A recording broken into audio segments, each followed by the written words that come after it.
mais uma vez.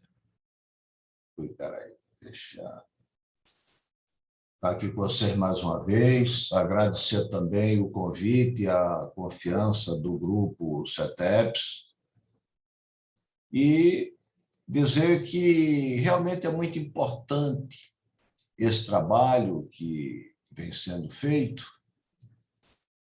porque o que a gente percebe é que os profissionais do mercado imobiliário, eles muitas vezes são carentes de informações, de conteúdo substancial para que possam efetivamente desenvolver a sua profissão de forma mais, digamos assim, mais satisfatória, de forma mais exitosa, né? Isso eu pude constatar e constato no meu dia a dia, até pela vida, minha longa jornada no mercado imobiliário, né? Eu, na realidade, desde os 16 anos de idade, que eu vivo o mercado imobiliário.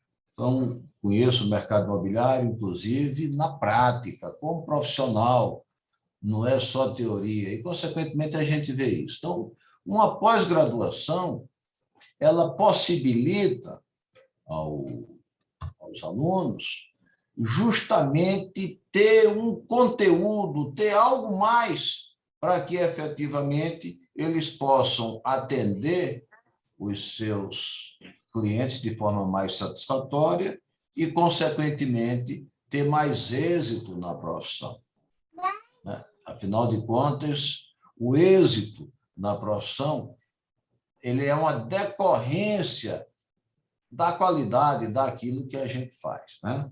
Bom, antes de eu falar aqui do objetivo, eu vou ficar muito contente se quem estiver assistindo o curso puder deixar a câmera aberta para que a gente possa ver as pessoas. É muito importante isso. Quando o professor vai falando, vai prosseguindo, que não vê ninguém, é como se a gente estivesse falando numa sala para ninguém. Então, eu peço a vocês que, por favor, abram as câmaras para que a gente possa interagir melhor. Vou ficar agradecido. Esse interesse aí de ficar com as roupas, ela já tinha feito isso, então ela veio a mim, não foi com a intenção de pedir o conselho, não, já foi com interesse mesmo. Eu vi, não sei, que Deus me perdoe se eu estou julgando. Qual é o objetivo da nossa disciplina?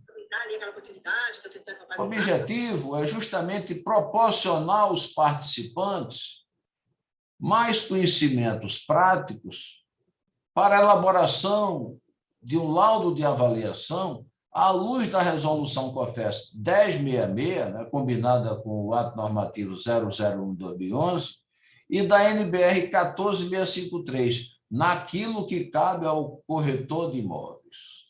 Então, esse é o escopo, esse é o objetivo da nossa disciplina, né, do que nós vamos ver aqui ao longo desses 2 dias. E o que é, na realidade, uma avaliação? Uma avaliação, ela visa constatar o valor pecuniário de um bem imóvel, de seus frutos ou de seus direitos, através de procedimentos cujo conhecimento técnico e a percepção de mercado são essenciais. Muita gente confunde uma avaliação técnica com uma mera opinião. Uma coisa não tem nada a ver com outra. Para vocês terem uma ideia, muitas vezes, um proprietário ele quer saber o valor do imóvel dele, quando quer vender, e aí pergunta ao corretor, olha, quanto vale meu imóvel? O corretor vai dizer, olha, 500 mil, eu queria 550, 530, eu pedi. Isso não é uma avaliação, isso é uma mera opinião, que visa nada mais do que aqueles entendimentos básicos para se começar um trabalho de divulgação da venda ou da locação do imóvel. Pois bem, no caso de uma avaliação, não. no caso de uma avaliação, o trabalho visa constatar, comprovar, provar, enfim, que aquele imóvel que está sendo objeto da avaliação vale aquilo. Não é meramente dizer que o imóvel vale aquilo, é provar que o imóvel vale aquilo. Por quê? Porque por trás daquele trabalho existe um interesse em face de alguma determinada finalidade. Quando alguém busca o avaliador para realizar uma avaliação, o que está querendo é um laudo, um parecer técnico bem fundamentado que vai servir para alguma finalidade. Por exemplo, a compra e venda do imóvel, mas não meramente a compra e venda, o proprietário quer saber quanto o imóvel dele, porque o proprietário geralmente já sabe mais ou menos quanto vale o imóvel dele. Mas uma compra e venda, por exemplo, de um sócio que quer comprar parte de outro, de alguém que precisa fazer uma venda de um imóvel que pertence a uma empresa, por exemplo, mas tem que mostrar à sua diretoria que realmente o valor daquele imóvel é exatamente aquele que está se falando, enfim. No caso da locação, a mesma coisa. Existem empresas, as grandes empresas, que na hora que vão alugar um imóvel para que elas possam usar, elas contratam o avaliador, para que o avaliador, através do seu trabalho, ele apresente a ela realmente, através de um laudo, de um parecer técnico, quanto é que aquele imóvel vale. Entendeu? Com provas, com elementos convincentes, como a gente vai ter a oportunidade de ver aqui. Né? Atualização do valor de ativos é importante, existem companhias de investimento que elas precisam de estar atualizando periodicamente o seu patrimônio e, consequentemente, ela precisa de estar ali reavaliando, vez por outra, para mostrar aos seus acionistas, para seguro, garantias hipotecárias. Por trás de uma garantia hipotecária, tem geralmente um trabalho de avaliação. Por quê? Porque a instituição que vai, digamos, emprestar o dinheiro, ela quer ter a certeza de que aquele imóvel realmente vale aquele valor que está se falando. Por quê? Porque caso haja uma inadimplência, ela vai precisar, consequentemente, de levar aquele imóvel à asta pública para que, então, possa se ressarcir, se compensar daquele valor.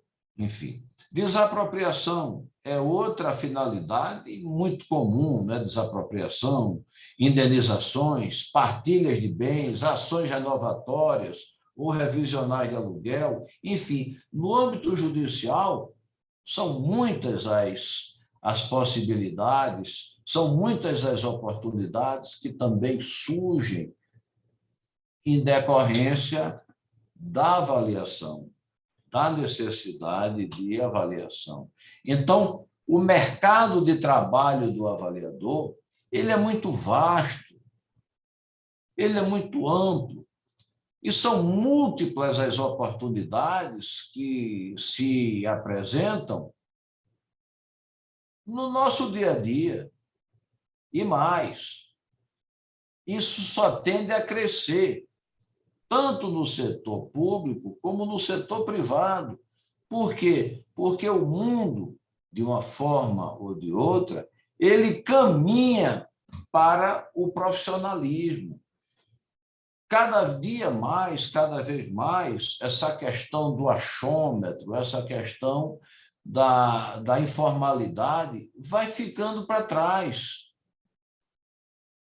O profissionalismo vem cada vez mais sendo exigido. E digo uma coisa para vocês, as oportunidades, elas tendem a surgir para quem está preparado.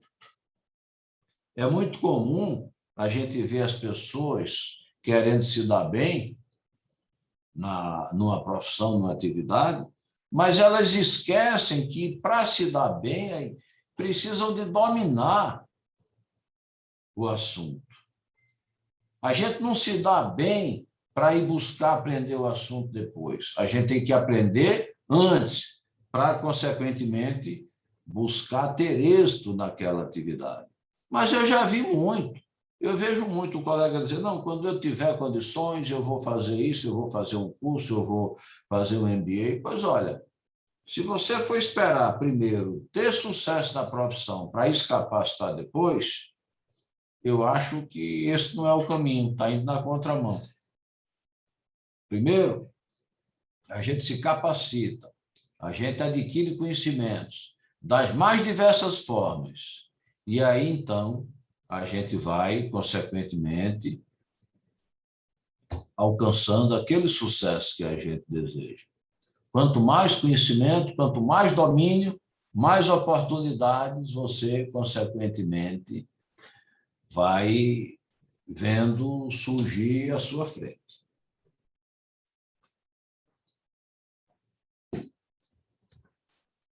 O que a gente for vendo aqui, pode ir interrompendo, pode ir perguntando, porque a nossa aula ela é interativa, ela é participativa, ela é ao vivo. Então, consequentemente, pode ir perguntando que a gente vai explicando. Não quer dizer que tem que esperar para o final da aula, não. O que forem tendo de dúvida, pode ir perguntando que a gente já vai explicando. Um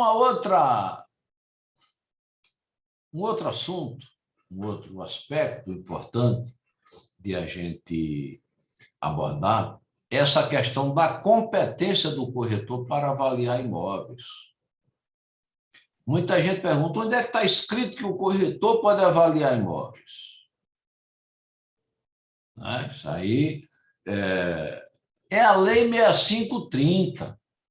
A Lei 6530, em seu artigo 3º, dispõe que compete ao corretor exercer a intermediação na compra, venda, permuta e locação de imóveis, podendo ainda opinar quanto à comercialização imobiliária. Opinar, quando a gente vai ver no dicionário, significa julgar e expor o que alguém julga acerca de um determinado assunto, dar o seu parecer. Enfim, compete também ao corretor avaliar imóveis no âmbito mercadológico. Isso aí é uma coisa inquestionável, embora algumas pessoas, às vezes, desinformadas, ou algumas vezes, como a gente viu o dia desse, o engenheiro, o Conselho de Engenharia, ele questionando essa legitimidade do corretor de imóveis. Então, é totalmente descabido, é falta de informação ou, desculpe, ou má-fé. Então, os corretores são legítimos, são profissionais legítimos para avaliar imóveis no âmbito mercadológico, seja a nível de mercado imobiliário, seja no âmbito judicial. Aliás, eu costumo dizer que nenhum profissional é mais competente para avaliar um imóvel quando se trata de seu valor de mercado do que o corretor. Por quê? Porque o corretor convive em seu dia a dia com as demandas do mercado. Então, diferentemente de outros profissionais que podem avaliar imóveis, como os engenheiros e os arquitetos, que não lidam com o mercado, o corretor vive, dorme e acorda vendo o imóvel, quanto é que quanto é para aluguel, quanto é para venda, enfim. O corretor, na hora que o profissional, quando vai avaliar o imóvel, ele, consequentemente, se vale da resolução COFES 1066, porém, naquilo que cabe a ele, ele também se vale da NBR 14653. Essa NBR, ela faz parte, ela é uma das normas, a 14653, da BNT. Né? Todo mundo já ouviu falar da BNT. A BNT é a Associação Brasileira de Normas Técnicas. Enfim, a BNT, ela existe, que é para normalizar as coisas, para estabelecer padrões das coisas, das mais diversas coisas, tanto materiais, como também prestação de serviço, até a questão da escrita de um texto, a NBR, ela estabelece como deve ser, padrão da letra, tamanho, imagem, enfim. Então, qual é a finalidade dessa NBR 14653? Bom, é fixar diretrizes para avaliação de bens. Então, essa é a norma da ABNT que serve de base para os avaliadores de imóveis, especialmente, no caso aqui, os engenheiros e arquitetos. Por quê? Porque, para os corretores, a base vai ser a resolução COFESC 1066, combinado com o ato normativo 001 de 2011. Né? Então, cabe ao corretor, principalmente, a resolução COFESC e, de forma subsidiária, a NBR 14653. Aí diz, por que de forma subsidiária? Porque a NBR 14653, ela foi feita de uma forma assim um tanto casuística. Ela foi feita por engenheiros e para engenheiros. Então, ficou uma coisa assim muito, como eu acabei de dizer, é um casuísmo. É como se aquilo ali tivesse sido feito só para o engenheiro se valer. E, na realidade, deveria ser a coisa ter uma dimensão maior, porque nem todo mundo é engenheiro, como é o caso dos corretores, no entanto, podem avaliar imóveis também. Então, essa NBR 14653, ela se divide em 7 partes. Porém, as que vão nos interessar mais, as que são objeto do nosso maior interesse, são as partes 1, 2 e 3. As 7 também, mas especialmente essas partes 1, 2 e 3. A parte 1, ela visa apresentar diretrizes para os procedimentos de excelência relativos ao exercício profissional, né? Relativos ao exercício da profissão de avaliador.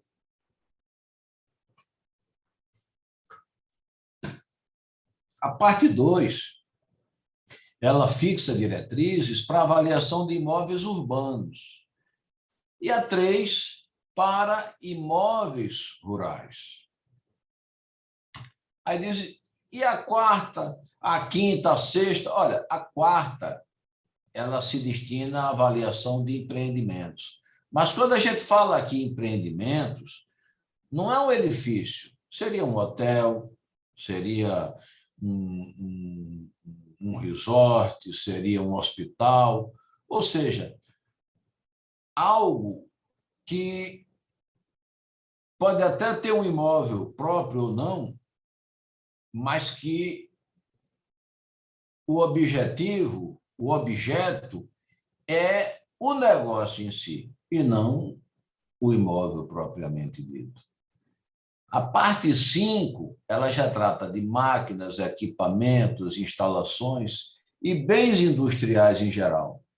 Geralmente isso aqui cabe ao engenheiro mecânico, por quê? Porque ele vai fazer a avaliação daquele parque, levando em consideração não especificamente ou unicamente o valor de cada equipamento, mas o valor dos equipamentos, das instalações, de tudo que foi feito ali. Porque muitas vezes a gente vê uma máquina funcionando e o que se gastou para que aquela máquina pudesse ser instalada ali e funcionar perfeitamente é maior do que o valor da máquina.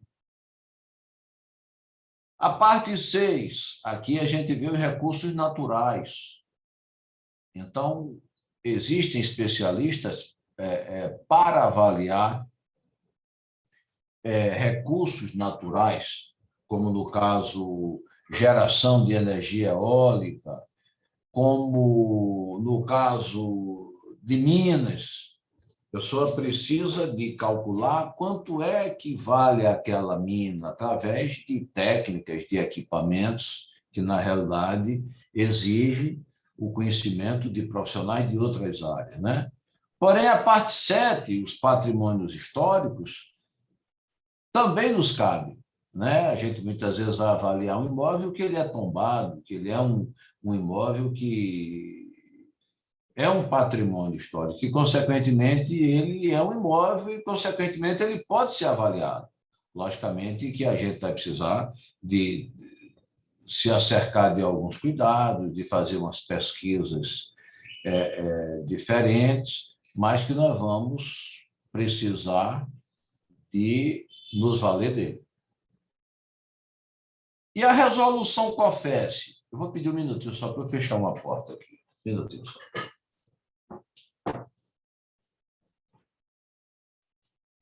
Deixou a porta aberta, cara.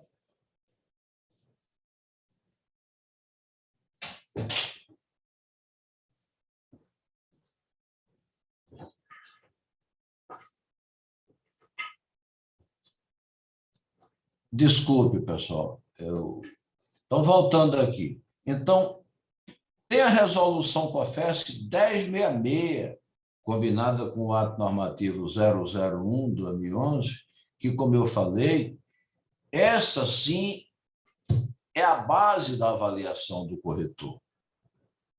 O corretor ele pode usar a NBR 14653, mas de uma forma subsidiária. Porém, a base da avaliação do corretor deve ser a resolução COFES 1066, que dispõe justamente sobre a realização de avaliação de imóveis pelo corretor.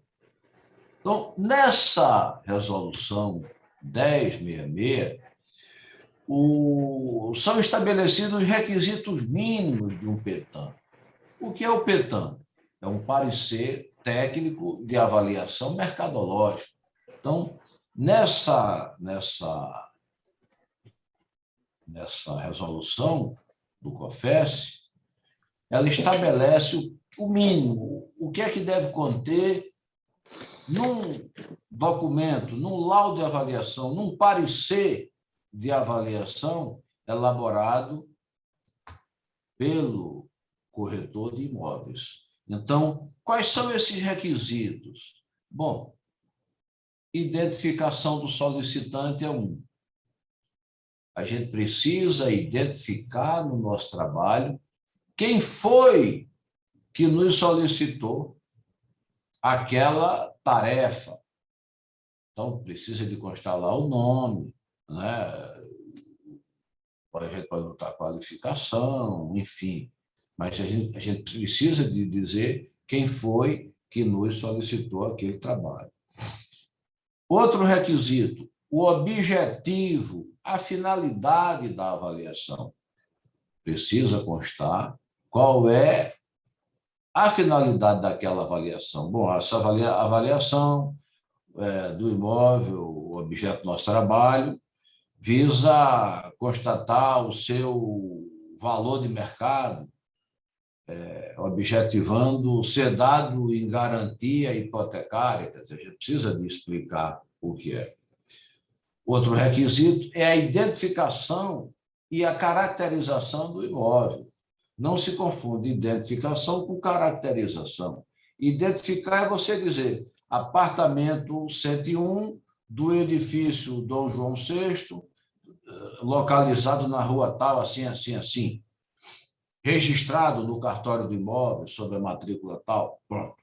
Isso aí seria identificar o imóvel. E caracterizá-lo, como é que seria? É você dizer que é um apartamento que tem 120 metros quadrados, que tem varanda, sala para 3 ambientes, tem 3 quartos, sendo um suíte, tem cozinha, área de serviço, Ou seja, você sair descrevendo o imóvel e, no caso, o empreendimento onde ele está inserido. Dizer que o prédio é um prédio com 25 andares, que tem 2 apartamentos por andar, que cada apartamento tem direito a 2 vagas de garagem. Enfim, você fazer uma descrição do imóvel, né? Isso é muito importante. Outro requisito é você indicar metodologia. Você precisa dizer qual é a metodologia que nós estamos avaliando. Método comparativo, método involutivo, método evolutivo, dependendo do imóvel, né, e da possibilidade que o mercado ofereça com relação a uma amostra. Então, a gente vai escolher um método ou outro. Outro, pesquisa de imóveis comparandos.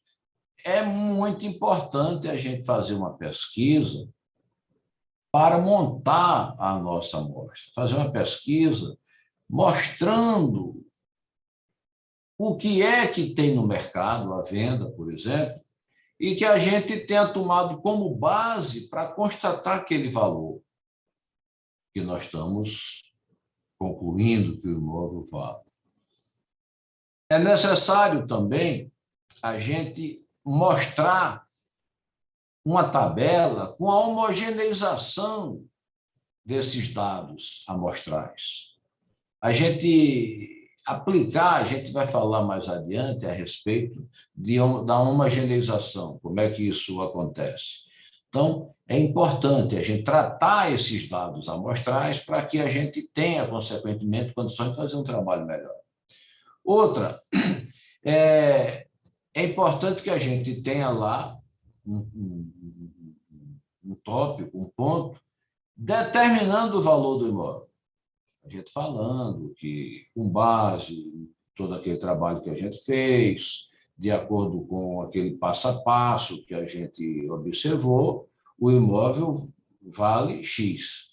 Então, precisa que isso aí seja bem expresso, bem claro, não fique nada assim como subterfúgio, né? Os requisitos, desculpe, outro aspecto, outros itens que fazem parte dos requisitos mínimos do PETAM é a identificação e breve currículo do avaliador. O avaliador, ele precisa se apresentar, ele precisa dizer quem ele é no trabalho. Mesmo que ele seja uma pessoa conhecida, ele deve se apresentar, ele deve partir do princípio que nem todo mundo o conheça, e quem conhece não quer dizer que vai eximir ele de cumprir o que as resoluções, as normas recomendam, né? Então, ele precisa de se apresentar, juntar um breve currículo. Mas lembrando que um breve currículo não é um currículo de quem vai procurar um emprego. Não, é um currículo que vai dizer que ele é um corretor de imóveis, inscrito no CREA sob o número tal, que atua no mercado já há tantos anos, que ele é inscrito no CNAE, né, no Cadastro Nacional de Avaliadores, sob o número tal. E, enfim, é uma apresentação que tem a ver com aquele trabalho que ele está realizando, né? Então, é muito importante que isso seja apresentado. Outro, a data e horário da vistoria do imóvel. Olha, é muito importante que, sempre que nós façamos uma vistoria, a gente especifique qual foi a hora e o horário que a gente visitou o imóvel. Por quê? Porque aquilo ali pode servir no futuro para dirimir dúvidas. Digamos que o imóvel esteja numa região perigosa, que esteja havendo queda de barreiras, e você pode ter visto um imóvel que estava ali para ser indenizado, e meia hora depois que você foi embora, a barreira desabou e o imóvel foi embora. Então, você precisa de especificar a hora, para que, se amanhã ou depois vier alguma dúvida à tona, a gente possa provar que no momento que a gente fez aquela vistoria, realmente não existia o problema, que o problema surgiu depois da vistoria, seja ele qual for o problema, né? Um detalhe também, um aspecto muito importante, que dá, assim, mais transparência ao trabalho, é a identificação de quem tiver recepcionado o avaliador durante a vistoria. Então, isso dá mais transparência, isso evidencia melhor aquele passo a passo, aquilo que foi feito. Então, você chega no imóvel, então, quem foi que lhe acompanhou? Um segurança, um funcionário da empresa, o inquilino do imóvel, ou mesmo o proprietário, a esposa do proprietário, que também é proprietário, né? Enfim, você especificar quem é que lhe acompanhou, quem foi que lhe recebeu, porque isso dá credibilidade, isso ajuda na transparência de tudo que foi feito. A questão do croquis também, de localização, e das fotos aéreas, que a gente pode colher na internet, isso também é fantástico. Você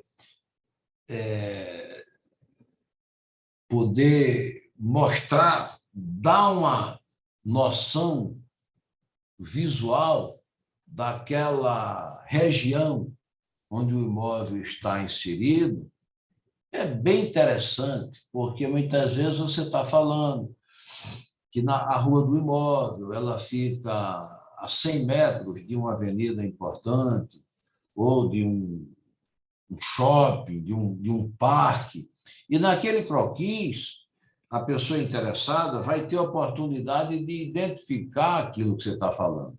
Então, é interessante o croquis de localização e as fotos aéreas. E hoje, isso se tornou fácil, né? Hoje, que eu digo já de um bom tempo para cá, porque a internet ela nos possibilita tudo isso com qualidade, sem a gente precisar de levantar da mesa. Basta estar ali em frente ao computador e pesquisar. As fotografias do imóvel, né? A gente apresentar um relatório fotográfico, isso também é importantíssimo.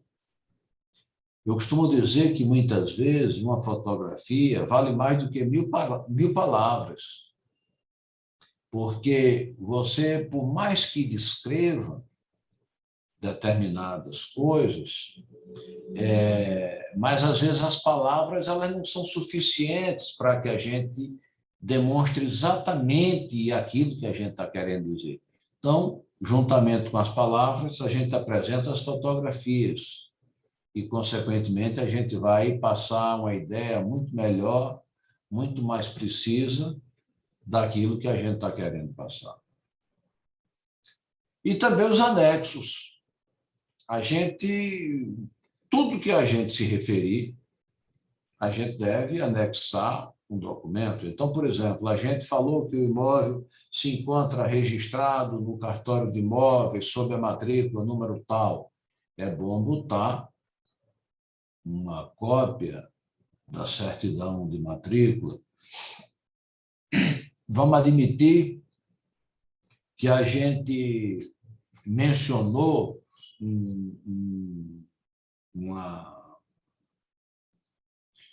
a respeito do imóvel, do objeto da nossa avaliação, qualquer que seja, a gente falou a respeito da inscrição dele na prefeitura. Então, é bom botar uma cópia da ficha municipal do imóvel, enfim. O que a gente falar da planta do imóvel, a gente falou que o imóvel, ele, conforme a planta assim, junta uma cópia da planta para que a gente também possa fazer aquela referência do que a gente disse, do que a gente mencionou, com o documento em si. Enfim, então, os anexos eles servem para mostrar aquilo que a gente, de uma forma ou de outra, falou, né, escreveu, mencionou no nosso laudo, no nosso documento de avaliação. Bom, disso que a gente está vendo aí, do que a gente falou, alguém quer perguntar alguma coisa, alguém tem alguma dúvida, por favor, pode perguntar, viu? Podem fazer a pergunta que a gente vai respondendo.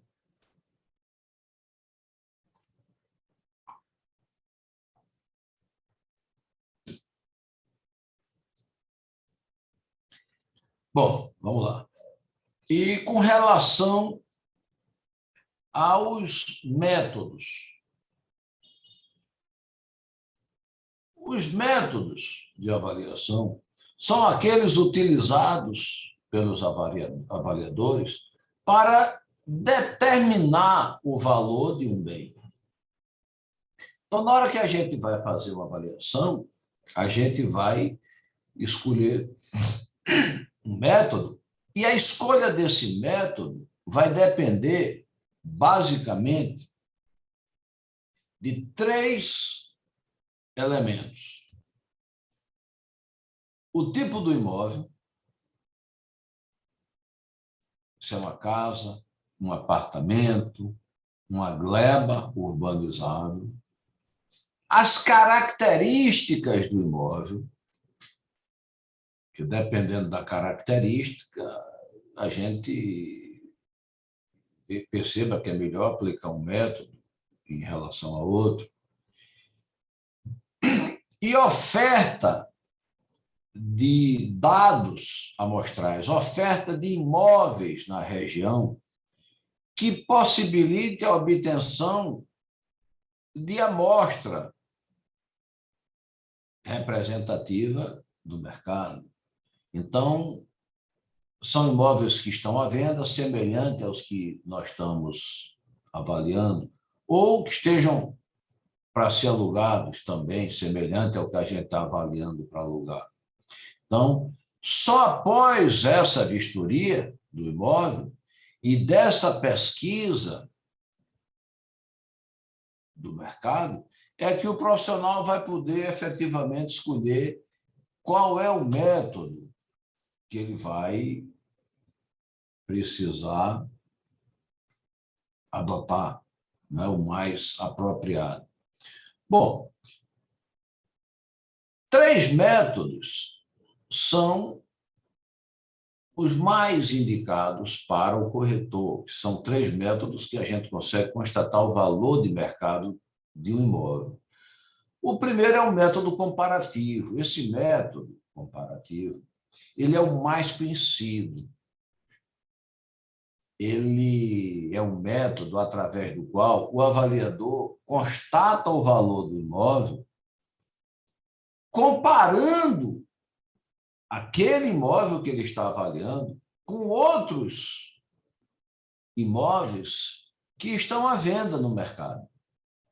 Então, ele vai ver, ele tem um apartamento de 3 quartos, com aproximadamente 90 metros quadrados, num determinado bairro. Então, ele vai ver ali naquela região outros imóveis que também tenham 3 quartos, que sejam num prédio, num edifício semelhante ao que ele está avaliando, e que mais ou menos tenham o mesmo tamanho, não necessariamente tem que ser do mesmo tamanho, não, aproximadamente. E aí ele, então, vai sair coletando esses dados para que, então, ele possa realmente fazer uma média. E aí, através dessa média, ele chegar ao valor de mercado do imóvel que ele está avaliando. Aliás, esse método, ele é o preferencialmente utilizado pelo avaliador. Sempre que tiver imóveis à venda ou para alugar, conforme seja o caso, no mercado. Se tiver, esse é o método que dá mais, digamos assim, base, que dá mais segurança para o avaliador chegar e constatar o valor daquele bem que ele está avaliando. Tem um outro método também, que é o chamado método evolutivo. Olha, não vamos confundir com o método involutivo. A gente vai ver também esse método involutivo. Esse que nós estamos falando é o evolutivo. Como é que é esse método? Esse método, geralmente, ele é para avaliar imóveis que têm área construída e área de terreno, como é o caso de casa, galpão, prédios comerciais, etc. Né? Como é que se faz? Bom, os engenheiros, geralmente, eles vão buscar o CUB. Eles querem saber quanto é que é o CUB, pega a área do imóvel, multiplica pelo valor do CUB, depois vai aplicar um percentual, que é o valor da coisa feita, enfim. No nosso caso, não, a gente deve buscar o valor de venda do metro quadrado, porque nós vivemos, nós somos mais familiarizados com o mercado. Então, consequentemente, a gente tem condições de buscar o valor do metro quadrado, o valor de venda do metro quadrado da construção. E aí a gente vai identificar quanto vale a construção e vai identificar quanto vale o terreno. E o valor do imóvel vai ser a soma dos dois. Dia desses, ano passado até, eu fiz uma avaliação pelo método evolutivo de uma coisa de um imóvel interessante. Eram dois irmãos, um era dono de um terreno, do terreno, e outro era dono da casa construída nesse terreno. E o dono da casa construída queria comprar o terreno ao irmão. Então, eles me contrataram para que eu fizesse esse trabalho. E aí eu constatei o valor do terreno e eles, consequentemente, se compuseram lá. Né? Não sei como é que eles fizeram, mas se resolveram por lá. Porque, na realidade, o nosso trabalho ali era simplesmente avaliar o valor daquele terreno, né? E o valor da construção. E assim nós fizemos. Né? É um método interessante, é um método que exige conhecimento do profissional. Através dele, a gente pode cobrar um valor maior do que pelo método evolutivo, porque ele exige mais trabalho, é como se fossem duas avaliações numa só, e, consequentemente, a gente tem a oportunidade de cobrar mais, de ganhar mais dinheiro também. É um método que exige mais conhecimento para utilizar do que o método comparativo. Alguém quer perguntar alguma coisa? Quer tirar alguma dúvida?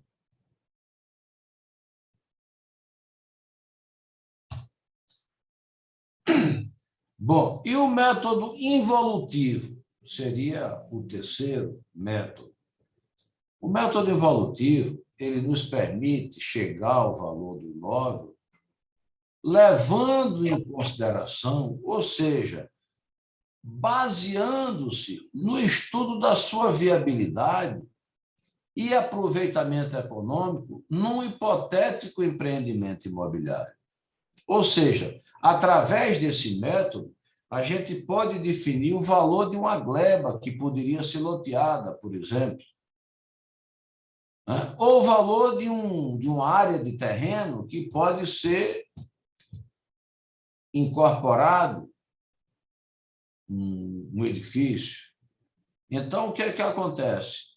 Nós vamos ver qual é o lucro que aquele imóvel poderia gerar para o empreendedor e, consequentemente, o proprietário do terreno ele vai receber um percentual em cima daquele lucro que o imóvel há de gerar ao empreendedor. Então, é bem interessante, exige também bons conhecimentos de avaliação e também nos possibilita abraçar boas oportunidades que surgem em face desse método aqui também. Então, a gente apresenta aqui um resumo de cada um dos métodos e, consequentemente, o imóvel que pode ser avaliado através dele. Então, por exemplo, O método comparativo, você pode avaliar qualquer imóvel, apartamento, sala, loja, casas, depósitos, galpões, terrenos, enfim, você pode se valer dele para avaliar qualquer tipo de imóvel, desde que você tenha dados amostrais disponíveis. Pelo método evolutivo, então você veja que a gente tem aqui, no caso, esses imóveis aqui, como casa, depósito, galpão, e, no caso, os imóveis rurais. Aí você diz, e apartamento e salas? Não. Nesse método evolutivo, você precisa ter a construção e o terreno, para você calcular o valor de um e do outro e somar os dois. E pelo método involutivo, você só pode usar em áreas passíveis de empreendimentos imobiliários, como áreas para construção de edifícios, de galerias, enfim, e também glebas urbanizáveis, ou seja, aquelas passíveis de serem loteadas.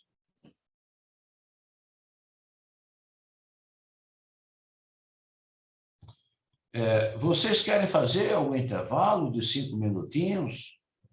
O que é que você diz, Ana? Tem algum horário que vocês tenham assim uma...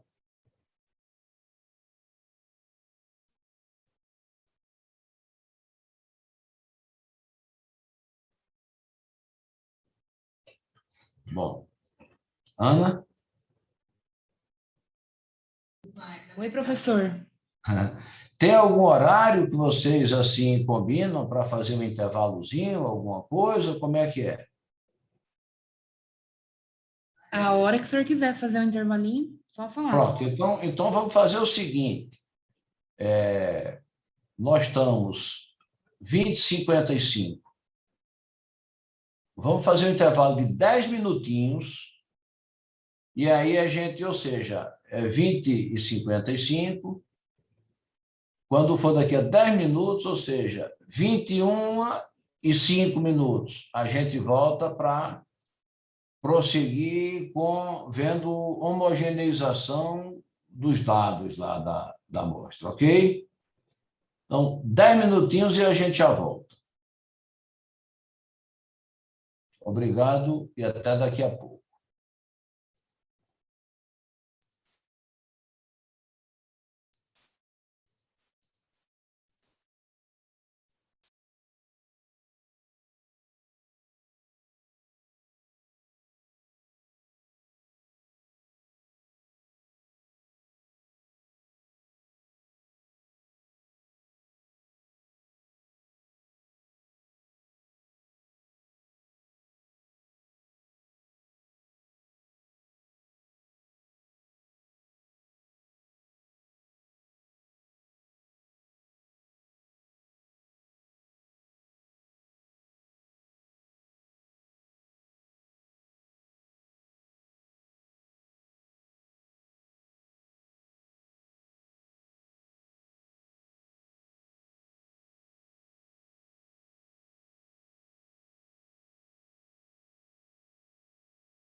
Sim, quem é você?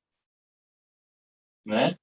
Ai, Que eu foi? nunca escuto nada dessas aulas nesse programa aqui.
Bom, pessoal, continuando,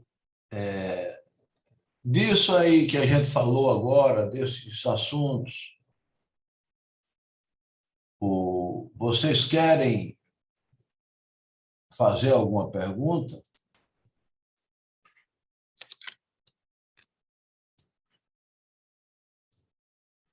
Tem alguma dúvida ou a gente pode prosseguir? Tranquilo, professor. Bom,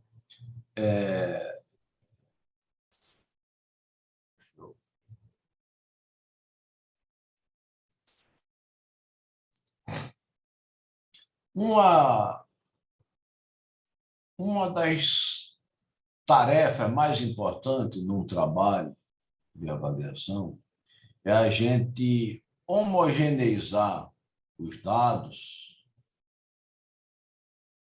das amostras. O que é homogeneizar? Bom, dificilmente você vai achar um imóvel igual ao outro. Você acha imóveis semelhantes, imóveis assim que eles têm alguma semelhança, mas não iguais. Então, você vai achar apartamento com 90 metros, você vai achar com 100, com 80, ou seja, você pode ter imóveis de 3 quartos, mas de tamanhos variados.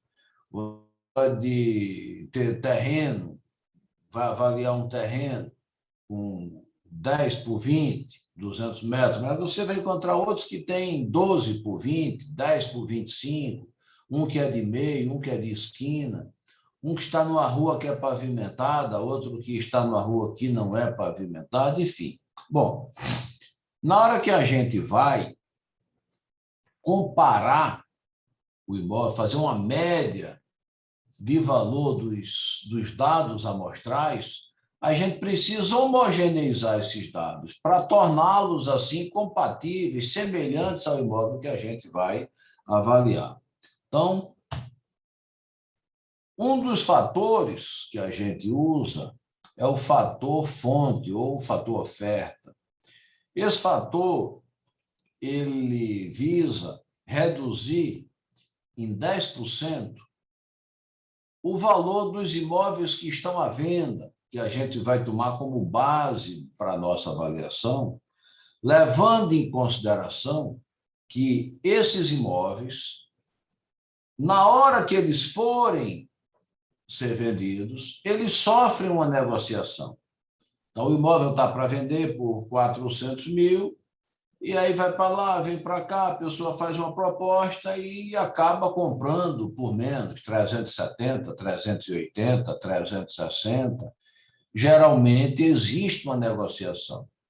Então, esses imóveis que fazem parte da nossa amostra, que estão à venda, a gente reduz o valor deles em 10%. Outro fator que se utiliza, nesse caso aqui, para avaliar terrenos, é o chamado fator testado. O que é que significa? O que é que esse fator representa? Bom, se parte do princípio que a testada do imóvel, aquela medida que o imóvel tem de frente, o terreno, no caso, quanto mais larga, mais valor ele tem. Então, por exemplo, um terreno com 600 metros, que tenha 20 metros por 30, ele vai valer mais do que um com 600 metros também, mas que seja 10 por 60, porque se presume, e na prática é o que se constata, que se ele tem 20 por 30, ele é muito mais aproveitável, não é? Ele é um terreno mais equilibrado, dá para fazer algo mais interessante. Enquanto que um 10 por 60 fica aquela coisa bem comprida, quase que uma rua, digamos assim, né? Então, esse é o fator testado. Inclusive, existe uma tabela que visa justamente a gente calcular qual o percentual que a gente vai aplicar sobre esses dados amostrais, considerando a testada do imóvel que a gente está avaliando. Então, é muito importante a gente saber aplicar essas tabelas aqui. O outro fator é o esquina, o fator esquina. Bom, o fator esquina, ele considera que um imóvel de esquina, ele tende a valer mais do que um imóvel de meio. Mas quanto é que ele vale mais? Bom, numa zona residencial, um imóvel de esquina tende a valer 10% mais do que um outro que é de meio. Se for uma zona residencial de alto valor, já pode ir de 15% a 20%. Ou seja, se tem um terreno de meio que vale 100 mil, se for numa zona de residencial de alto valor, se esse terreno ele for de esquina, ele já pode pegar aí 115, 120 mil. E se for numa zona comercial, veja que se for numa zona comercial central, ele já pode ir de 25% a 30%. E por que é mais do que numa zona residencial? Bom, por razões óbvias. É que numa região comercial, um imóvel de esquina, ele vai valer bem mais do que um de meio, porque vai ter mais vitrine, vai ter mais área para estacionamento, não é? Então, consequentemente, um imóvel comercial de esquina tende a valer mais, tende a ser muito mais atraente do que um de meio. Então, esse fator esquina, ele também é muito interessante de a gente aplicar na hora que está avaliando um terreno. Temos também o fator topografia. Através desse fator, a gente identifica, a gente consegue homogeneizar aqueles dados amostrais em face da topografia dele. Se ele é um terreno abaixo do nível da rua, se ele é um terreno que tem um aclive ou um declive, enfim. Dependendo da topografia dele, ele pode valer mais ou menos. Então, a gente vai precisar também aplicar esse fator na hora que a gente vai avaliar um terreno. Vai aplicar sobre os dados amostrais, dependendo de como é que é o terreno que nós estamos avaliando.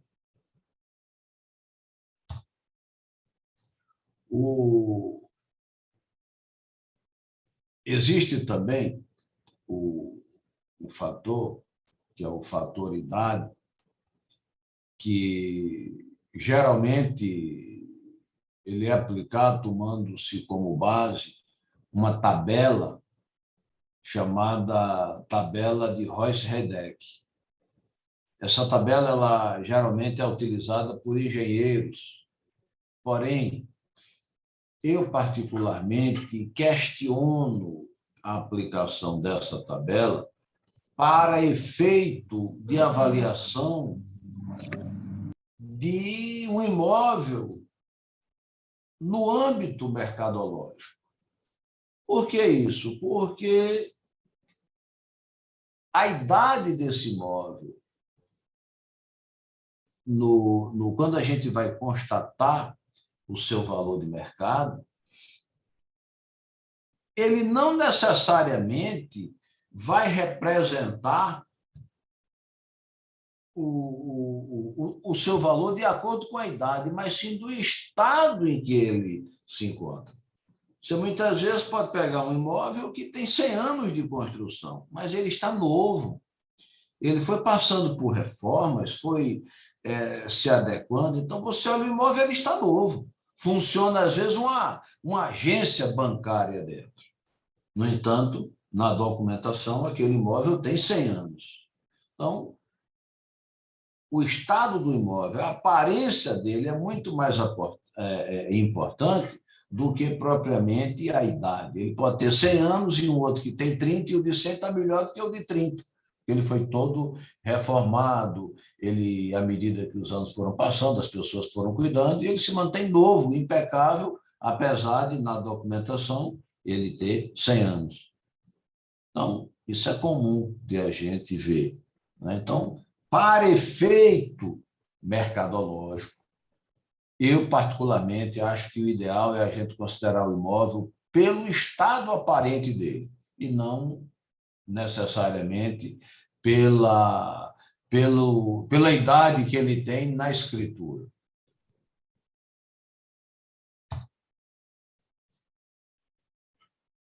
Bom, tem também um fator chamado fator melhoramentos públicos.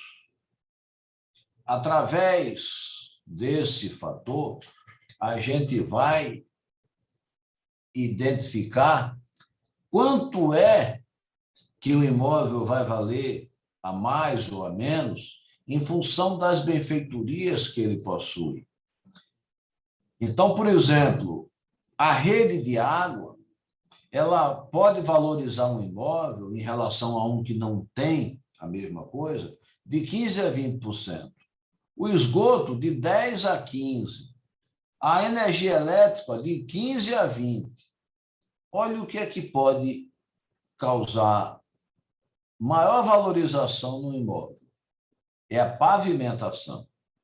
Um imóvel pavimentado, se a gente comparar com o outro que não é pavimentado, pode ter uma diferença aqui de até 30%. Então, na hora que a gente vai avaliar um imóvel, por exemplo, cuja rua, avaliar um terreno especialmente, ou até uma casa mesmo, numa rua que não é pavimentada, a gente a gente vai comparar com imóveis que são em ruas pavimentadas, nós vamos considerar que a diferença de um para o outro pode chegar a 30%. Então, a gente precisa fazer esse tratamento desses dados amostrais para que, então, a gente possa efetivamente fazer essa comparação. É muito importante isso.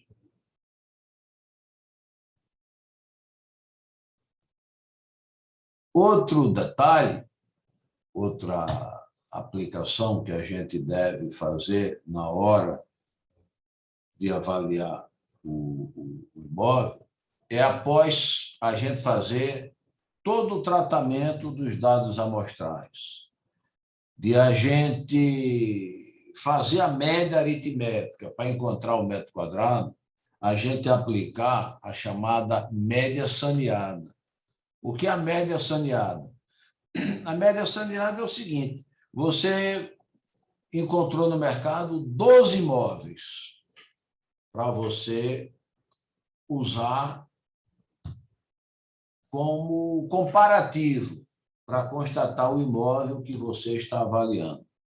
Bom, você, depois de ter aquela média aritmética, você vê, bom, eu achei aqui que o valor do metro quadrado desse imóvel é R$ 2.000. Então, você pega essa média e faz um descarte dos dados amostrais que estejam 20% acima, 20% abaixo. Ou seja, menos de 20% e acima de 20% daquela média. E aí você, então, é como se a gente tivesse assim descartando os dados discrepantes, descartando aqueles dados que eles estão muito fora da média. E aí, com isso, a gente alcança uma média que eu costumo brincar dizendo uma média média, não é? Ou seja, você fazer uma nova média, porém descartando aqueles dados que eles são discrepantes. Então, isso aqui deixa a sua avaliação mais ainda apurada, deixa aquele valor ainda mais condizente com o que você está avaliando.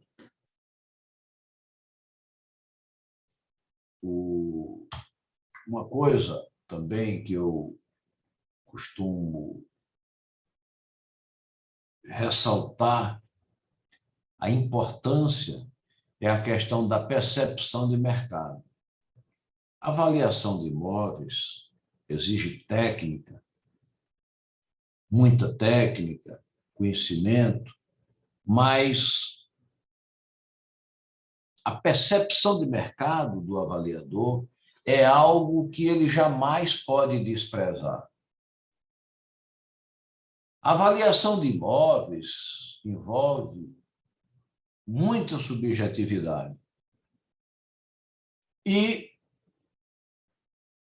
existem aspectos que você não necessariamente consegue identificar ou mesmo provar através de cálculos. Você vai precisar de explicar, você vai precisar de conhecer o mercado para que você efetivamente possa se pronunciar a respeito daquilo. Então, você chega num determinado local e existem peculiaridades que podem valorizar um imóvel em relação a outro semelhante, ou desvalorizar até. Então, por exemplo, você chega num condomínio, um Alphaville, e naquele condomínio Alphaville tem um outro Alphaville que fica a 500 metros adiante, também do mesmo nível, Alphaville, enfim. Só que num desses Alphavilles mora, por exemplo, Roberto Carlos, o rei Roberto Carlos. E aí, aquele Alphaville, ele acaba se tornando mais valorizado do que o outro. Não é porque ele tenha mais infraestrutura, não é porque as casas sejam melhores, não é. É porque, de repente, ele passa a ter um status porque nele mora Roberto Carlos. Então, na hora que você vai fazer a avaliação desse empreendimento, é muito importante que você vá buscar dados amostrais dentro dele, porque provavelmente naqueles imóveis que estão ali expostos à venda já estão inseridas as peculiaridades daquele empreendimento. Enquanto que, se você for buscar no outro, consequentemente, você pode não conseguir, através do seu trabalho, refletir essa questão subjetiva pelo fato de, naquele ali, morar Roberto Carlos. Então, assim, essa e outras tantas subjetividades, consequentemente, influem no valor de um imóvel. Existem locais que se tornam mais valorizados porque uma parte da rua é mais desejável do que outra, embora numa mesma rua, um lado e outro, um lado é mais querido do que outro, enfim, existem aspectos que muitas vezes a gente não consegue demonstrar de uma forma tão simples, mas que a gente precisa de explicar e que aquilo ali vai refletir de forma importante nos nossos resultados. Então, a percepção de mercado é algo que nós, avaliadores, não devemos desprezar jamais na hora de realizar o nosso trabalho de avaliação. Podemos prosseguir? Tem alguém querendo perguntar alguma coisa? Se tiver, por favor, pode perguntar que a gente vai explicando, viu? Estou achando a turma aí num silêncio tão grande.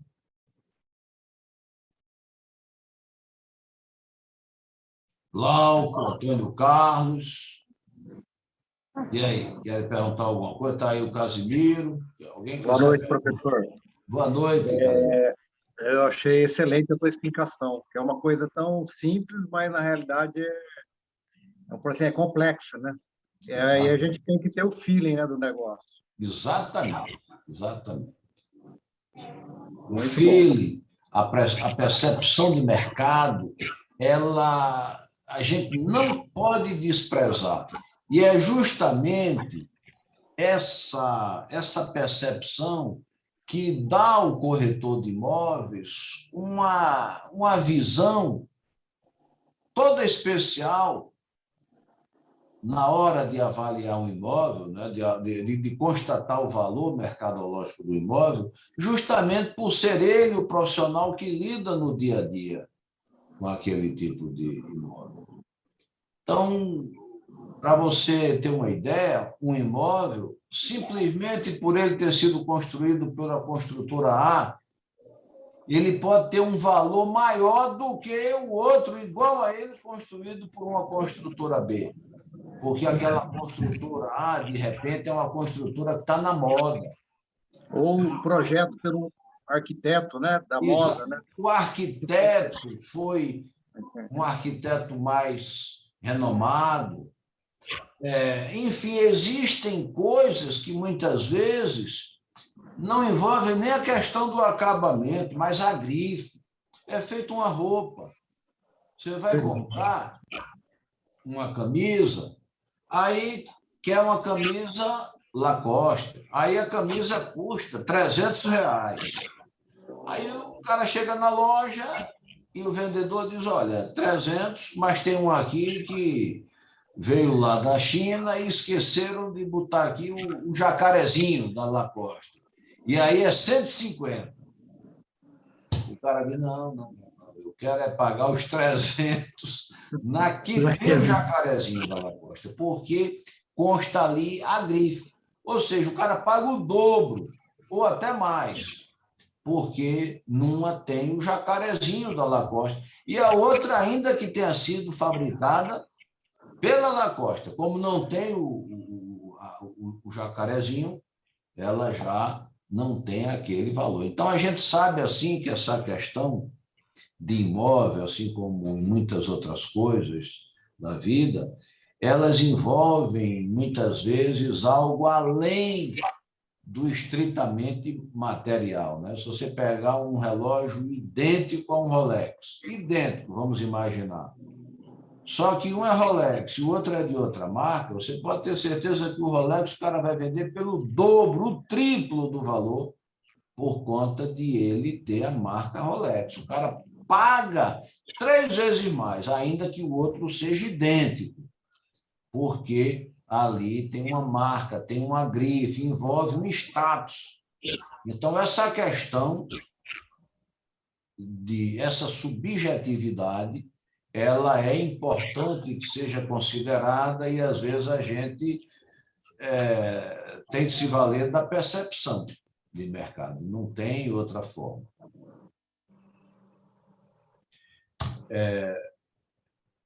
Com relação à avaliação de apartamento, vamos ver como é que a gente avalia um apartamento. Para constatarmos o valor de mercado de um apartamento, ou do aluguel de um apartamento, nós, avaliadores, devemos nos valer do método comparativo.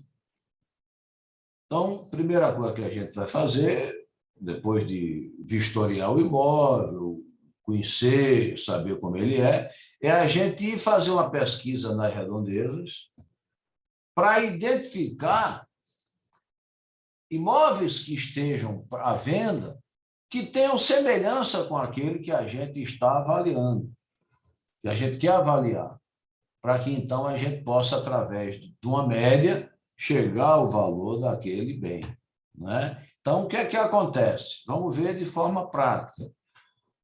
Avaliando um apartamento num bairro chamado Boa Viagem. Pode ser Boa Viagem, pode ser Boa Vista, pode ser Bela Vista, um nome de um bairro qualquer. Imagine um bairro na sua cidade, um bairro classe média, alta. Então, um apartamento com 3 quartos, num 30º andar, com 2 garagens, com 191 metros de área total. Veja que aqui eu usei área total e não área útil, privativa, não, de área total. Se aqui eu usar área total, eu devo ir buscar os imóveis que estão à venda, considerando a área total deles.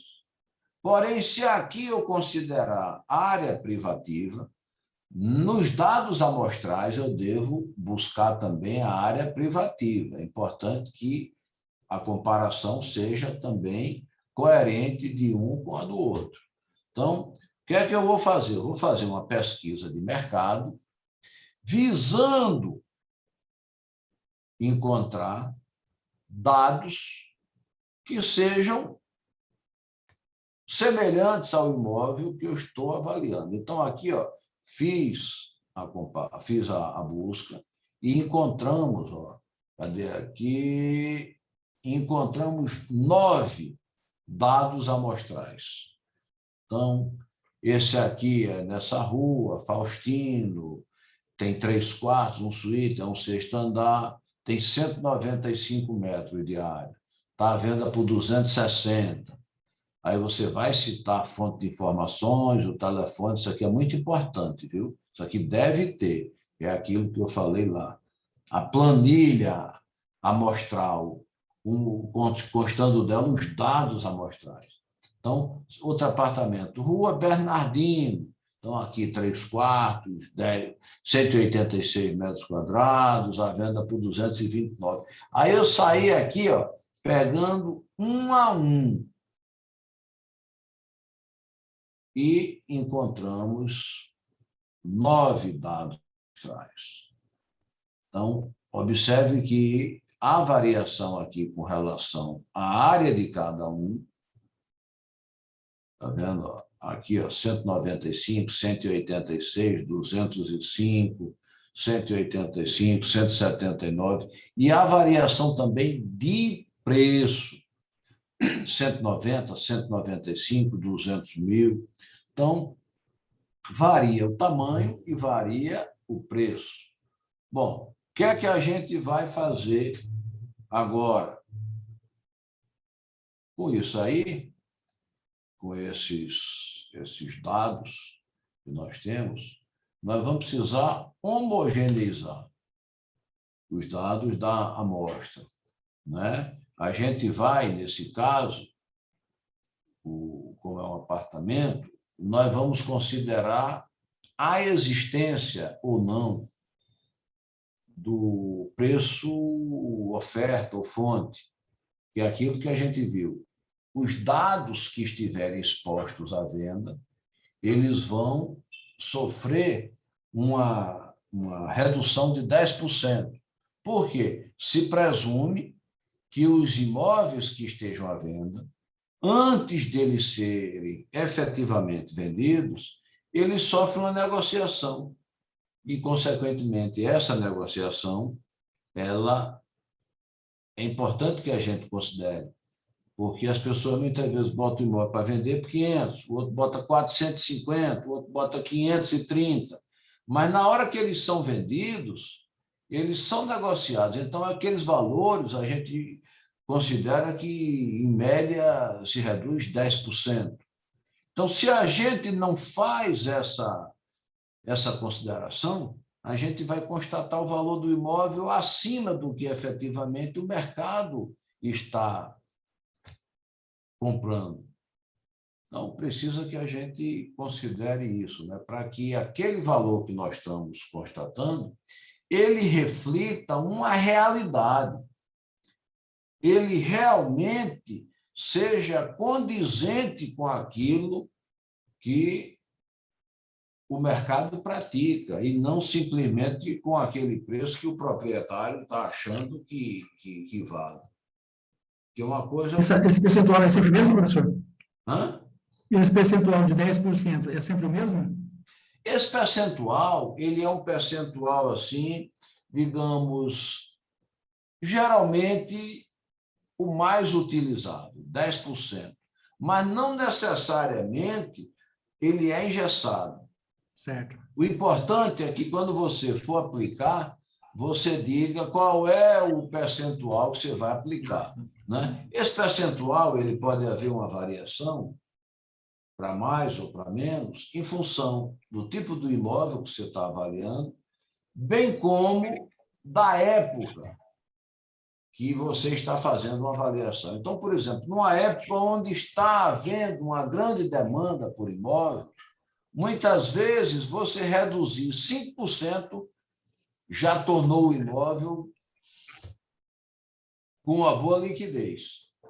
Então, o imóvel está ali por 200 mil, mas você botou 190 já vendeu.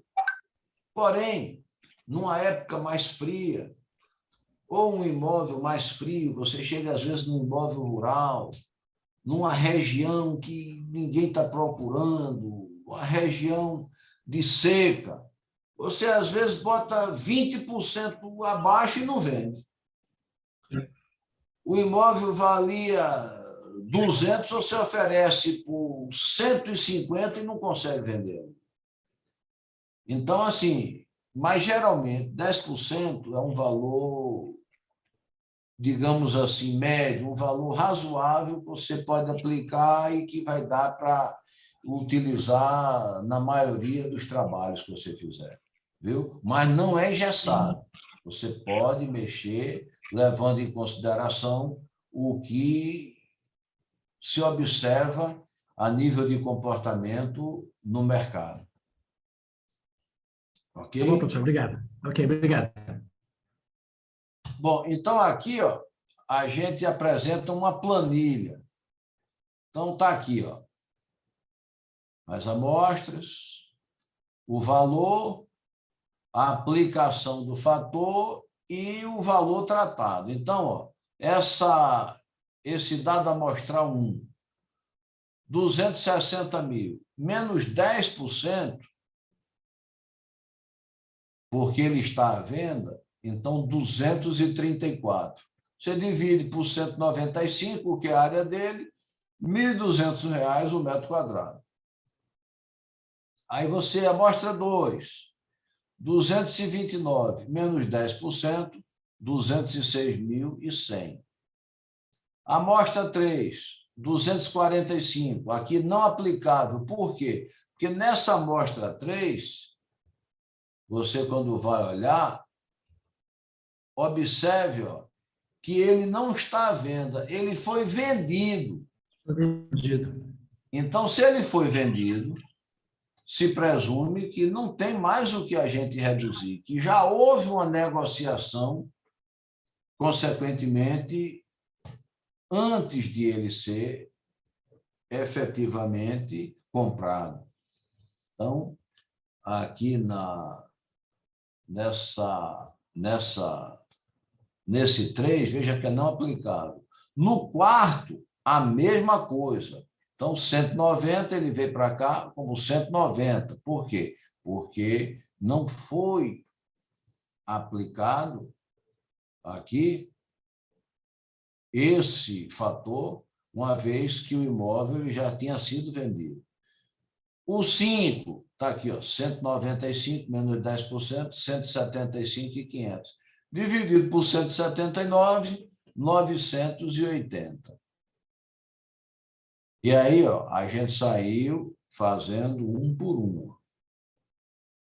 O 6, 200 menos 10%, 180. Dividido por 177, 1.016. Está todo mundo entendendo aí, aqui, esse raciocínio?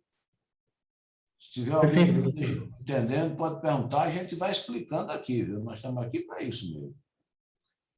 E aí, ó, o 7, 190 menos 10%, 171, dividido por 215, 795. Aí a gente foi fazendo um a um. Ok? Porém, observe que aqui a gente encontrou imóvel de R$ 1.200 o metro quadrado, de 1.108, de 980, de 1.387.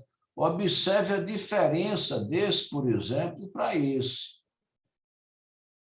Então, num caso como esse, seria interessante a gente fazer o quê? A gente sanear essa amostra.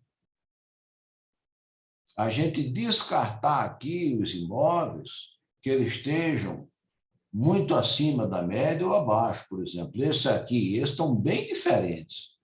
Um imóvel desse e um desse, na realidade, tem alguma coisa bem diferente de um para o outro. Para a gente não descartar no olho, simplesmente olhar e dizer tira esse, tira esse, tira esse, para a gente deixar o nosso trabalho com mais técnica, com mais critério, com mais, digamos assim, respaldo, o que é que a gente faz? Bom, primeiro, vamos fazer a média aritmética. Vamos somar essas 9 dados amostrais e dividir por 9. Por que dividir por 9? Porque não é o número de dados amostrais. Então, ó, 1.092, quando somamos os 9, dividido por 9, olha aqui quanto deu a média aritmética, 1.121. Então, 1.121 é a média aritmética desses dados. Bom, e aí, o que é que a gente vai fazer agora? Nós vamos pegar esses 1.121 e considerar um intervalo percentual de 20%, para mais e para menos. A gente vai analisar e diz, olha, tudo que for acima de 20% desse valor, ou seja, acima de 1.345, e todos que forem abaixo de 20% desse valor, ou seja, 897, a gente vai descartar. Então, ó, vamos descartar as amostras 7, 8 e 9, que são, respectivamente, 795, 1.384 e 1.387. Observe que é aquilo que a gente tinha falado lá, tá vendo? Então, e agora? Depois que a gente descartou, restaram essas amostras aqui. 1, 2, 3, 4, 5, 6. Restaram 6 dados amostrais. Então, o que é que a gente fez? Somou os 6 dados e dividimos por 6. Então, nós encontramos a média saneada, ou seja, a gente encontrou uma média descartando os dados discrepantes. E agora a gente vai fazer essa média, melhor, agora a gente vai pegar essa média de 1.087, que representa o valor do metro quadrado de um apartamento como aquele naquela região, e multiplicar pela área do apartamento. Pronto, aqui é a parte mais bacana, a parte mais que dá mais alegria que numa avaliação é quando a gente chega a esse número aqui. O que é que a gente vai fazer agora? Bom, eu quero saber quanto é que vale o imóvel que eu estou avaliando. Então, eu vou pegar a área daquele imóvel, 191 metros, multiplicar pelo valor da média saneada, no caso, 1.087, e aí eu achei 207.680. Veja, geralmente isso aqui nós vamos simplesmente arredondar. 208 mil ou 210 mil. E aí acabou-se o trabalho. Porém, antes de a gente simplesmente arredondar, é importante que a gente faça uma análise, a gente faça algumas considerações para ver se aquele imóvel existe algo subjetivo, existe algo que a gente não tenha conseguido, digamos assim, encontrar através da comparação com aqueles imóveis que nós vamos buscar, até porque cada imóvel é único. Não existem dois imóveis semelhantes no mundo. Você pode dizer, não, mas tem um apartamento de 1 por andar, porque o 10º andar e o 9º são iguais. Não, eles são muito semelhantes, mas um está no 9º e um está no 10º. Eu já vi imóvel assim, por exemplo, e o do 9º tem um prédio na frente e o 10º andar já está acima do prédio da frente, ou seja, um tem mais vista do que o outro, simplesmente porque está 1 ou 2 andares a mais. Né? Já vi também imóvel, um ao lado do outro, 501 e 502, e de repente o 501 fica bem olhando para o fundo do prédio que está na frente, enquanto que o outro ele tem uma vista definida do mar, simplesmente porque está ao lado e ficou entre um prédio e outro, dos que estão na frente dele. Então, acontece, cada caso é um caso, cada situação é uma situação. Então, nesse caso aqui, o que é que a gente constatou? Depois de fazer aquela avaliação, de fazer tudo aquilo, a gente observando com calma, com moderação, nos valendo da nossa percepção, do nosso feeling, a gente constatou o quê? Que esse imóvel que nós estávamos avaliando, ele é de frente, enquanto que tinha dados a mostrar lá que não eram de frente, eram de lado. A gente constatou também que ele está no 30º andar e que, consequentemente, os outros estão em andares mais baixos. Isso aqui proporciona a ele uma vista privilegiada do mar. Então, ele ficou com a vista muito interessante e, consequentemente, aquilo tornou ele muito mais atraente. Outra coisa, ele tem uma estrutura, uma arquitetura arrojada, que foi assinada por um dos arquitetos mais importantes daquela cidade. O cara caprichou, fez um negócio diferente. Veja, quando eu falo isso, não é meramente uma pintura, não é meramente um piso em porcelanato, não. É algo realmente que seja muito além disso. Então, o que é que a gente constatou? Que aquele imóvel, ele é diferente, ele está realmente super. E, consequentemente, aquilo vai valer mais. Mas quanto é que vai valer mais? Aí é que a gente tem que se valer, muitas vezes, da percepção. Por quê? Porque, por exemplo, num caso como esse, o cara tem um imóvel que vale 200 mil, naquele prédio vale 200 mil. Não é porque o proprietário gastou 100 mil que o imóvel vai passar a valer 300, não. Ele pode gastar 100 mil e o imóvel só valer 220, 230 a mais. Ou seja, 20 e 30 mil a mais. E existem situações que a pessoa pode gastar muito dinheiro e desvalorizar o imóvel.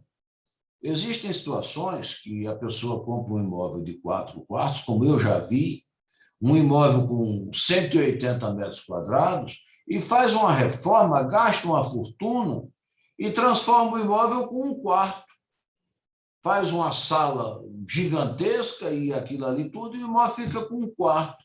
Ou seja, de repente o cara comprou um imóvel, gastou dinheiro e desvalorizou. Ele tinha 4 quartos, o cara comprou por 800 mil, gastou 400 mil, e em vez de ele valer 1.200.000, o que valia 800 ficou valendo 600, porque ele pegou aquele imóvel e saiu fazendo uma loucura que só ficou prestando para ele. Né? Outra coisa, no caso da ambientação, da decoração arquitetônica, claro que aquilo vai valorizar, mas não vai valorizar o que muitas vezes a pessoa que fez o investimento acha que vale. O cara compra um apartamento de 500 mil, gasta 300 mil numa ambientação, ficou a coisa mais linda, móveis planejados, o arquiteto botou para quebrar mesmo. Só que aí comprou por 500, gastou 300, ele não vai vender por 800. Ele comprou por 500, gastou 300, muitas vezes ele vai conseguir vender por 560, 570, 580, e às vezes até frustra o proprietário. A pessoa vai dizer, puxa, eu comprei esse imóvel, gastei isso tudinho, não vou vender, vou perder o que eu gastei. Veja, nem todo investimento é pecuniário. Para efeito de avaliação pecuniária, ele vai perder. Porém, ele morou com conforto, aquele imóvel vai se tornar um imóvel com maior liquidez, ele usufruiu. Não é que a pessoa vai deixar de investir porque não tira o valor que investiu, não. Porém, a pessoa que fizer esse tipo de investimento, ela precisa saber que não vai recuperar tudo aquilo que ela investiu. Não é? Outra coisa, esse imóvel que nós estamos avaliando tem menos tempo de construído do que os outros. Ora, eu falei que a idade não necessariamente ela define o valor do imóvel em relação a outro. Porém, ela influi.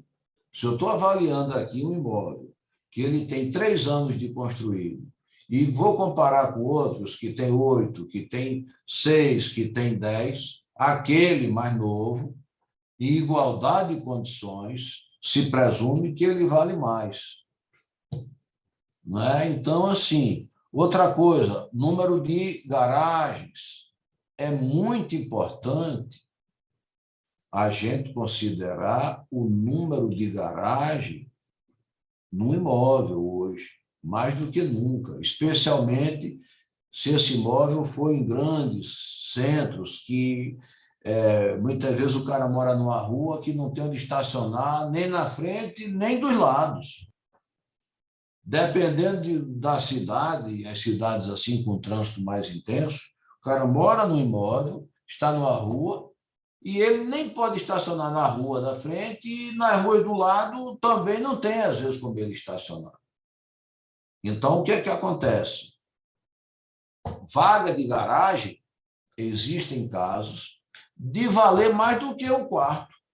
Então, por exemplo, dependendo do lugar e do imóvel, um apartamento com 3 quartos e 2 garagens vai valer mais do que um de 4 quartos com uma garagem. Ou seja, uma garagem acaba valendo mais do que um quarto. Outro, um apartamento com 2 garagens, com área menor, acaba valendo mais do que um com área maior e com uma garagem. Ou seja, tem todo um contexto que a gente precisa, na hora de avaliar um imóvel, de considerar. Então, a gente, quando chega àquelas conclusões, quando chega àqueles estados, a gente vai precisar de se valer da nossa percepção, de nos valermos da nossa percepção para que a gente, então, chegue ao valor. Nesse caso aqui, o que é que eu fiz? O que é que o avaliador fez? Ele chegou aqui a 208 mil. Porém, quando ele foi fazer uma análise, ele aí fez essas considerações. Ele percebeu que aquele imóvel realmente era bem melhor do que aquelas amostras. Que apesar dele ter feito uma média, mas aquele imóvel, ele estava além daqueles imóveis, que ele é um imóvel diferenciado. Isso aqui poderia ser para pior também, viu? Poderia o imóvel ser ruim demais. E aí ele precisaria considerar. Mas, nesse caso, ele percebeu que esse imóvel, realmente, ele é diferenciado. Então, ele aí foi explicar que, embora tenha chegado naquele valor de 208 mil, esse imóvel, objeto da avaliação, aí ele vai dizer, como se pode ver nas fotos, e na descrição dele, ele é um imóvel que oferece algo mais. Ele é um apartamento situado no 30º andar e que tem uma vista privada. Aí ele vai fundamentar, não é ele simplesmente aumentar o valor e achar que aquilo ali todo mundo vai saber. Não, ele vai fundamentar. E você vai mostrando através dos elementos que você tem, inclusive do relatório fotográfico. Para vocês terem uma ideia, quando eu vou avaliar um apartamento, eu chego na varanda dele, por exemplo, e tiro uma foto da vista que a gente tem, olhando de dentro do apartamento, na direção da rua, da praça, do mar, conforme o lugar onde a gente esteja. Por quê? Aí diz, mas professor, e a vista vai entrar na escritura do imóvel? Olha, não entra na escritura, mas entra no valor do imóvel, entra na liquidez do imóvel. Por quê? Porque todo mundo que vai comprar um imóvel, especialmente um apartamento, deseja uma vista bonita, ou não é? A pessoa quer comprar um apartamento, mas tiver uma praça na frente, quer uma vista da praça, uma vista bonita, para curtir aquele verde, curtir aquele pomar. A pessoa que vai comprar na praia, possível que é uma vista do mar.